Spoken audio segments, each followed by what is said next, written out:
Good morning साथीहरू। अनि तपाईँहरूको दसैँको तयारी कस्तो चल्दैछ है।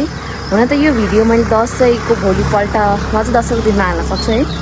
आज चाहिँ अष्टमीको दिन हो अनि त्यसपछि आज चाहिँ धेरै घरमा चाहिँ आज चाहिँ काटमार हुन्छ, आज कतै खसी कतै बोका काट्नुहुन्छ होइन।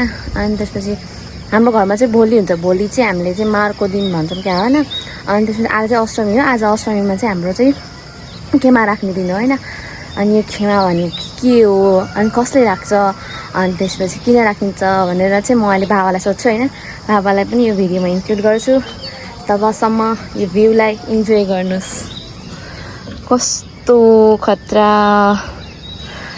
यो यसले चाहिँ टक्क लाएर दसैँको भाइब्स दिन्छ क्या।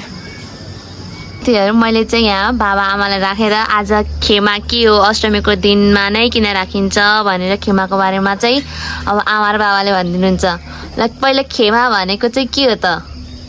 खेमा भनेको परम्पराबाट हाम्रो चलिआएको रीतिमा यो गुरुङहरूको चलन चालचलनमा जति पनि पितृहरू बितेको बाजेबुजी पुर्खाहरूको बाजेबुजीको नामहरू पुकारेर उसले सम्पूर्ण खानेपिने चिजहरू हामी बनाएर उनीहरूलाई उसको नाममा दिन्छौँ र उसको बाद लास्टमा खानापिना दिइसकेपछि हामी तर्पण दिन्छौँ। जति पनि पितृहरू पहिल्यै जिजु बाजेहरू सबै सिनियर दिलेर सबै अन्तिम लास्टसम्मको बितेको छ त्यो मान्छे नाम तक सम्पूर्ण नाम पुकारेर एक नाम पुकारेर दिने चलन छ गुरुङहरूको।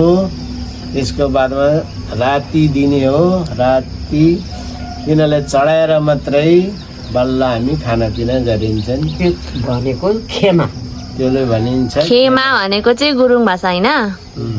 खेमा भनेको के हो भन्नु त? खे भनेको के हो?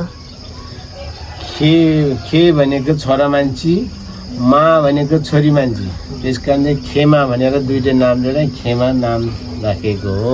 अनि आज के जस्तै के अरे जोड फलफुलहरू होइन चाहिने चिन्तला के माछा मासु दिन दही दुध घी मुवा सम्पूर्ण चिज जो हामीले खाने पिउने चिजहरू मिठाई जो हामीले जो युज गर्छ खानेको लागि भातीजाँडबाट लिएर सम्पूर्ण चढाउँछ। सबै चोखो चोखो सागको तिउन भएको घेरमला सबै मतलब सम्पूर्ण खानेपिने चिज भने भयो। अनि आज प्रायः क्षेत्री बाहुनहरूले चाहिँ आज चाहिँ काटमार गर्छ। हाम्रो चाहिँ कहिले हुन्छ? भोलि नवमीको दिनमा गर्छन् हामी गुरुङ जातिले। आज किन भन्दाखेरि हामी यो खेमा राख्नेको ओजाले माछा मासु चल्दैन र हामी भरे राति उनीहरूलाई खेमा राखेर भोलि नवमीको दिनमा हामीले काटमार गरिन्छ। घरमा चाहिँ खेमा चाहिँ कसले राख्छ? घरमा खेमा राख्ने सबभन्दा घरको सिनियर मान्छे, एकदम बुढो छ भने बुढो छैन भने बुढी, सिनियर मान्छेले घरको सिनियर मान्छेले खेमा राख्ने चलन छ। अरू खेमामा के हुन्छ? अरू के गरिन्छ? खेमा अब बाउहरूले राखेपछि भोलि छोरी बिहा घर अर्का घर गइसकेको छोरीले आएर अनि उठाएर हामी घरको जानु कसैले छुनुहुन्न, त्यो अर्का घर गएको छोरीले बिहा भएको छोरीले उठाएर रुखमा लगाएर राखिन्छ। अरू रोटी फालफुल त आफूले त्यही छोरीलाई लान्छ।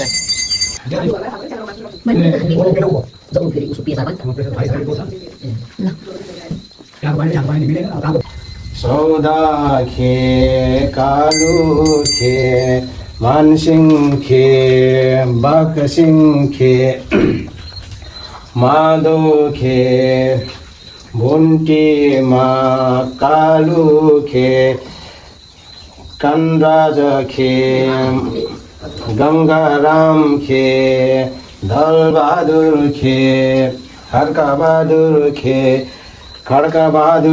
खे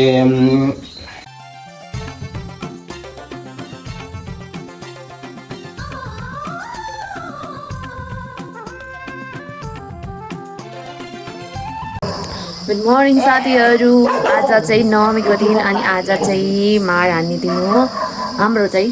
अनि यहाँ चाहिँ खसी तयार हुँदैछ, हाम्रो स्पेसल खसी 50 किलोको खसी म तपाईँलाई देखाउँदैछु।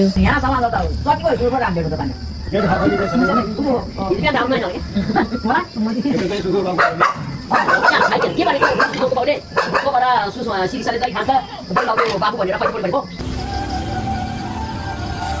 गुड मर्निङ साथीहरू। अनि आज चाहिँ दसैँको दिन विजया दशमी। मेरो भिडियो जो हेर्दै हुनुहुन्छ सम्पूर्णमा ह्याप्पी दसैँ भन्न चाहन्छु। विजया दशमीको मङ्गलमय शुभकामना है। अनि त्यसपछि आज चाहिँ बिहानै उठेर होइन बिहान उठेँ अनि त्यसपछि चाहिँ तल साफसफाइ गरेँ, त्यसपछि नुहाएँ अनि फेरि यता टिभी रुमहरू साफसफाइ गरेर चाहिँ म अहिले बल्ल भिडियो स्टार्ट गर्दैछु होइन। अनि म देखाउँछु मेरो मैले कस्तो साफसफाइ गरेँ भनेर है। यहाँ चाहिँ अर्की यहाँ चाहिँ मैले मालश्री धुन भनेर सब यो चाहिँ मैले भर्खरै सब साफसफाइ गरेर ट्याक्कै बिछाइदिएँ। सो मैले भन्थेँ नि अघि मम्मीहरूले चाहिँ रोटी पकाउँदै हुनुहुन्छ, कान्छीले मासु पकाउँदै हुनुहुन्छ। सो यहाँ चाहिँ मम्मीले रोटी पकाउँदै हुनुभयो। यता हेर्नु त मम्मी रोटी पोलेर रातै भइसक्यो। रोटी रातो भयो कि मान्छे भने रोटी जस्तो छ। ल पानी परेर यस्तो बिजोक भइरहेको यहाँ। यता चाहिँ कान्छीले मासु पकाउँदै छ। जस्तैको यतिको मासु चाहिँ सुकुटी बनाएर राख्नुपर्छ हामीले। त्यहाँ चाहिँ अहिले बेलुकाको अहिलेको लागि मासु। अनि आजको मौसम चाहिँ यस्तो छ, कस्तो घाम नलाएर कस्तो रमाइलो जस्तै देखिएन कि। अहिले पानी परेको धेरै। यो पनि फुल्छ अब तिहार आउन लागेको छ।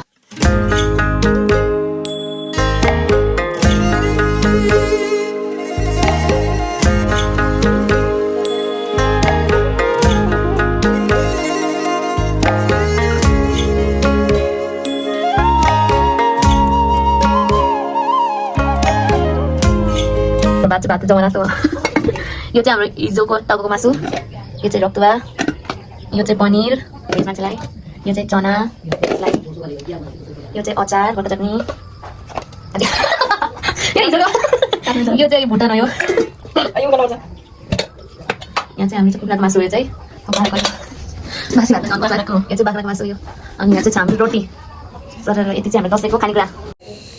यो चाहिँ हामीले के गर्दाको भन्दाखेरि घरमा जो हुनुहुन्न, जस्तै जो विदेश जानुभएको छ उहाँहरूलाई चाहिँ हामीले यसरी चाहिँ गाईको गोबरहरू ल्याएर अनि त्यसपछि यसरी भित्तामा ट्याक्क लगाएर राख्छौँ। अनि एउटा चाहिँ भगवान बनाउँछौँ। अनि त्यसपछि अरू जो घरमा हुनुहुन्न, जस्तै ड्याडी अनि कान्छी चाहिँ विदेश हुनुहुन्छ होइन।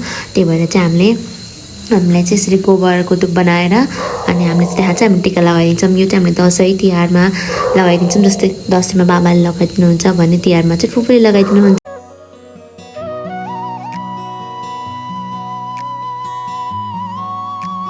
साथीहरू मैले चाहिँ टिका लगाइसकेँ। अनि हाम्रो चाहिँ सेतो टिका अनि त्यसपछि जमरा हो। हामीले चाहिँ रातो टिका पहिला चाहिँ बनाउँथ्यौँ, नेपाली चाहिँ व्हाइट मात्रै लगाऊँ भनेर व्हाइट मात्रै लगाएको। त्यहाँदेखि गुरुङमा व्हाइट टिका नै राम्रो देखिन्छ। अनि म मेरो ओटिडी अफ द डे देखाउँछु। हामी चाहिँ टिका लगाएर अब मात्रै घर जान लाग्यो। यहाँ चाहिँ टिका लगाएर पनि सकिसक्यो, हामीले टिका लगाइसक्यौँ। यहाँ टिकाको आदान प्रदान भइसकेको छ हाम्रो है। अनि यो पनि ल्याएर अझ सेटअप गरेको थियौँ।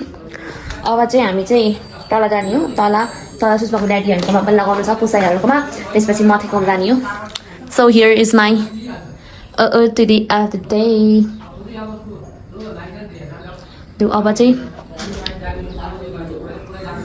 चाहिँ हामी तल पुसाइकोमा जान्छौँ टिका लगाउनलाई। अनि यहाँ अब हामी आइसकेका छौँ, अर्को घर टिका लगाउन आइसकेका छौँ। यहाँ चाहिँ मथे हुनुहुन्छ। म त्यस्तो हाई यस्तो गर्नु त यस्तो हाई गर्नु। ह्याप्पी दसैँ भन्नु न। ह्याप्पी दसैँ। दसैँको शुभकामना भन्नु। दसैँको शुभकामना ल सबैलाई। ल के फसाएको हाम्रो टिका लगाउन ह्याप्पी दसैँ विषय दसैँ। 2082 साल पशु 16 गतेको विजय दशमीको उपलक्ष्यमा हाम्रो शोभा भलानीले एउटा भिडियो बनाउँदैछ है। सबैले हेरेर सेयर गरिदिनु होला। By by. झोल पानी अनि रोटी निम्बु पानी। हामी चाहिँ अब अर्को घर टिका लाउन होइन, मथेहरूको टिका छैन, यसो ढोकभेट गर्नलाई खानपिन गर्नलाई मात्रै जान लाग्यो अहिले। एन्ड अर्को घर यही छ। चप्पल पनि लाउँदा नि म चप्पल लाउन पर्ने हो। खाली खुट्टा हिँड्नु हुन्न है। आफैले चाहिँ खाली खुट्टा गरेर हिँड्दैछु। खाली खुट्टा चाहिँ हिँड्न नहुने हो तर पनि है। अनि फुल फुल जस्ट सेम यस्तै लाइट चाहिँ हुन्छ यो चाहिँ जाँदै बेला लाइट आवाजवाला बोल्यौँ भने चाहिँ त्यो लाइट आफै बल्छ है अनि हामी चाहिँ यहाँ आइसक्यौँ माथिको घर माथि ए आमाहरू चाहिँ अघि नै आइसक्नु भयो हामी चाहिँ घरमा आउँदैछ माथिको घर टिका माथिको घरमा आइसक्यौँ आमा यहाँ चाहिँ आमा र बाबा चाहिँ अघि नै आएर बसिसक्नु भइसक्यो ल हाई गर्नु त्यसै विजय दशमीको शुभकामना भन्नु तपाईँले भने होइन विजय दशमीको शुभकामना सम्पूर्णलाई 2042 सालको ल आमाले भन्नु त आमा तपाईँले भने होइन के भन्ने विजय दशमीको शुभकामना विजय 2042 सालको विजय दशमीको शुभकामना सम्पूर्णलाई ल साथीहरू हामी चाहिँ अब मामा घर जान लाग्यो टिका मामा घरमा पनि टिका छैन योपालि यतिको जान लाग्यो मामा घर यसो भेटघाट गर्नलाई जाने अरे भनेर जान लाग्यो हामी चाहिँ अब मामा घर